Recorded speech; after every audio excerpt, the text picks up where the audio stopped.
CPM ഇടതുപക്ഷം എല്ലാ കാലത്തും ചർച്ച ചെയ്തിട്ടുള്ളൊരു വിഷയമാണ് ന്യൂനപക്ഷ വർഗീയത, ഭൂരിപക്ഷ വർഗീയത. ന്യൂനപക്ഷ വർഗീയതയിൽ ഏറ്റവും കൂടുതൽ അവർ കൈകാര്യം ചെയ്യുന്നതും സംസാരിക്കുന്നതും മുസ്ലിം ലീഗിൻ്റെ വർഗീയതയെക്കുറിച്ചാണ്. മുസ്ലിം ലീഗ് തന്നെ ഒരു വർഗീയ പാർട്ടി എന്നാണ് പലപ്പോഴും EMS അടക്കം വിലയിരുത്തിയിട്ടുള്ളത്. CPMനകത്ത് MV രാഘവൻ വിഷയം വരുന്നതും തിരുത്തൽ രേഖ വരുന്നതും 3-ാം രേഖ വരുന്നതും 4-ാം രേഖ വരുന്നതും വലിയ പ്രമേയങ്ങൾ വരുന്നതും സമ്മേളനങ്ങൾ വലിയ ചർച്ചകൾ നടക്കുന്നതുമൊക്കെ വർഗീയ കക്ഷികളുമായിട്ട് ബന്ധം വേണോ വേണ്ടേ, ബന്ധം വേണോ വേണ്ടേ, ചിലർ പറയും വേണം, ചിലർ പറയും വേണ്ട, ചിലർ പറയും വേണ്ടണം, ഇങ്ങനെ നിൽക്കുന്ന സ്ഥിതിയാണ്. ഞാനിത് പറയാൻ കാരണം ഡോക്ടർ തോമസ് ഐസക്കിൻ്റെ ഒരു ഇൻ്റർവ്യൂ മാതൃഭൂമിയിൽ കണ്ടു. മാതൃഭൂമി ചാനലിൻ്റെ ഓൺലൈൻ ചാനലുകാരുമായിട്ട്, മാതൃഭൂമി ഓൺലൈൻ ചാനലുമായിട്ട് നടത്തിയ ചാനലിലെ ഒരു വ്യക്തിയുമായി നടത്തുന്ന ഇൻ്റർവ്യൂ ആണ്. പരമ പുച്ഛവും പരിഹാസവുമാണ് തോന്നിയത്. 2 കാരണങ്ങൾ കൊണ്ടാണ്. കമ്മ്യൂണിസ്റ്റ് പാർട്ടി ഓഫ് ഇന്ത്യ മാർക്സിസ്റ്റിൻ്റെ കേന്ദ്ര കമ്മിറ്റി അംഗമായി ഇദ്ദേഹം ഇപ്പോഴും തുടരുന്നു എന്നുള്ളതാണ് അതിലെ ഏറ്റവും പരിഹാസം. EMSൻ്റെ ആത്മാവ് ഇവിടെയുണ്ട്, AKGയുടെ ആത്മാവ് ഇവിടെയുണ്ട്,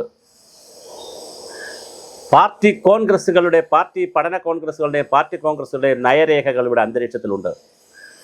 എത്ര പച്ചയ്ക്കാണെന്ന് അങ്ങ് പറയുന്നത് SDPയെക്കുറിച്ച്. SDPയുടെ വോട്ട് വാങ്ങിക്കോളൂ.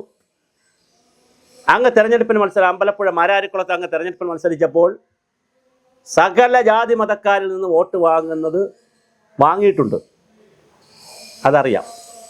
അങ്ങേക്ക് അങ്ങനെ ഒരു വിഷയമില്ല. MV രാഘവൻ്റെ നേതൃത്വത്തിൽ ഒരു രേഖ വന്നപ്പോൾ ആദ്യം രാഘവനോടൊപ്പം നിൽക്കുകയും പാർട്ടി നടപടിയൊക്കെ വരുമെന്ന് പറഞ്ഞപ്പോൾ ചാടി ഇപ്പുറത്ത് വരികയും ചെയ്തു. MB പരമേശ്വരൻ്റെ പേരിൽ MB പരമേശ്വരൻ കൊണ്ടുവന്ന 4-ാം ലോക സുധായനത്തിൻ്റെ നയരേഖ വന്നപ്പോൾ ആദ്യം MBയോട് ഒപ്പം നിൽക്കുകയും പിന്നെ പാർട്ടി കണ്ണുരുട്ടിയപ്പോൾ പാർട്ടിയോട് ചാടുകയും MBയെ ഒറ്റ കൊടുക്കുകയും ചെയ്തു. MB പാർട്ടിയിൽ നിന്ന് പുറത്താവുകയും ചെയ്തു. MB ആ നിലപാടിൽ ഉറച്ചു നിന്നു. Doctor MB Parameswaran. താങ്കൾ പറഞ്ഞു ജമാഅത്ത് ഇസ്ലാമി വർഗീയ കക്ഷിയാണ്.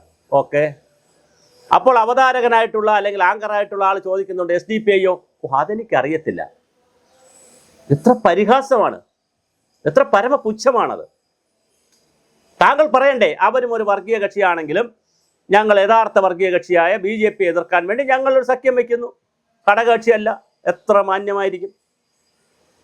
ആരുടെ വോട്ട് കിട്ടിയാലും ഞങ്ങൾ വാങ്ങും. എന്തിനു വേണ്ടി? മുഖ്യ ശത്രു BJP ആണ്. പറഞ്ഞോളൂ. മാന്യതയുണ്ട്, അത് മാന്യതയുള്ള രാഷ്ട്രീയമാണ്.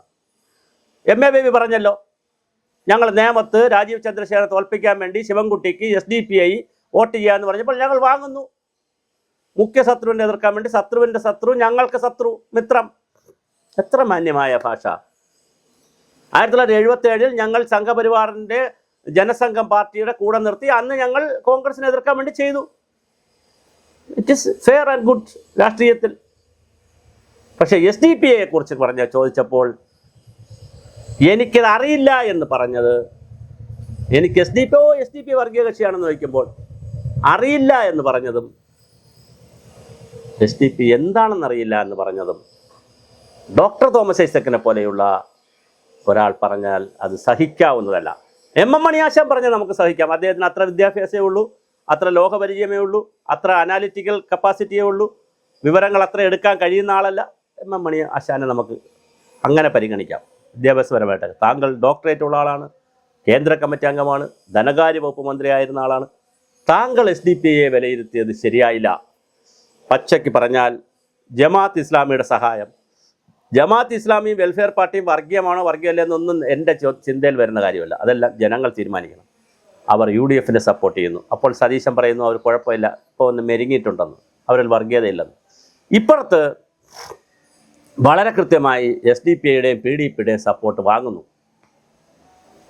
അവിടെ അത് വർഗീയ കക്ഷിയല്ലേ എന്ന് ചോദിക്കുമ്പോൾ ഞാനത് അന്വേഷിച്ചിട്ടില്ല, ഞാനത് തിരക്കിയിട്ടില്ല, എനിക്കത് അറിയില്ല എന്ന് ഐസക്ക് പറയുമ്പോൾ നിങ്ങൾ you are not fit for the post എന്നുള്ളതാണ്.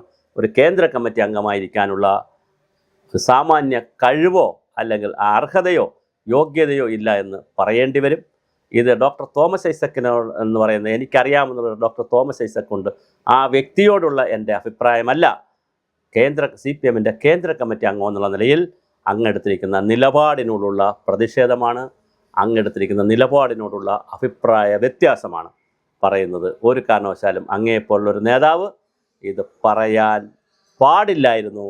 അങ്ങ് പറയേണ്ടിയിരുന്നത് SDP-യും ഒരു മുസ്ലിം സമുദായത്തിൻ്റെ ഉന്നമനത്തിന് വേണ്ടി പ്രവർത്തിക്കുന്ന അതിതീവ്രമായി കാര്യങ്ങൾ പറയുന്നൊരു സംഘടനയാണ്. PFI പോലെ ഒരു സംഘടനയാണത്. അവരുടെ വോട്ട് ഞങ്ങളിപ്പോൾ വാങ്ങുന്നത് BJP എന്ന് പറയുന്ന വലിയ പാർട്ടി എതിർക്കാനോ അല്ലെങ്കിൽ ഞങ്ങൾക്ക് ഭരണ തുടർച്ചയ്ക്ക് വേണ്ടിയോ അല്ലെങ്കിൽ UDF-നെ എതിർക്കാനോ എന്ന് പറഞ്ഞാൽ വളരെ മാന്യമായിരിക്കും. അല്ലാതെ ജമാഅത്ത് ഇസ്ലാമി കുഴപ്പമാണ്, SDP കൊള്ളാം എന്ന് താങ്കൾ പറയുമ്പോൾ താങ്കളുടെ അജ്ഞതയാണോ, വിവരമാണോ, വിവരക്കേടാണോ, എന്താണ് പുറത്തു വരുന്നതെന്ന് നമുക്കറിയില്ല. അത് ശരിയല്ല. ഡോക്ടർ ഐസക് മാഷേ, അങ്ങയുടെ രാഷ്ട്രീയ നിലപാട് CPM-ൻ്റെ കേന്ദ്ര കമ്മിറ്റി അംഗമെന്നുള്ള നിലയിൽ പൊളിച്ചതായിപ്പോയി. അത് ചളി നിറഞ്ഞതാണ്. അതൊരു യാതൊരുവിധ തത്വാധിഷ്ഠിത നിലപാടുമില്ലാത്ത കേവലാധികാരത്തിന് വേണ്ടിയിട്ടുള്ള വെള്ളം ചേർക്കൽ എന്ന് പറയാൻ കഴിയില്ല, വെള്ളത്തിൽ ഇറങ്ങലാണ്. വെള്ളം ചേർക്കൽ വേറെയാണല്ലോ, വെള്ളത്തിൽ ഇറങ്ങൽ വേറെയാണ്. ഇത് വെള്ളത്തിൽ ഇറങ്ങലാണ്, മുങ്ങിക്കുളിക്കലാണ്. അതൊരു കാരണവശാലും അങ്ങിൽ നിന്ന് പ്രതീക്ഷിച്ചില്ല.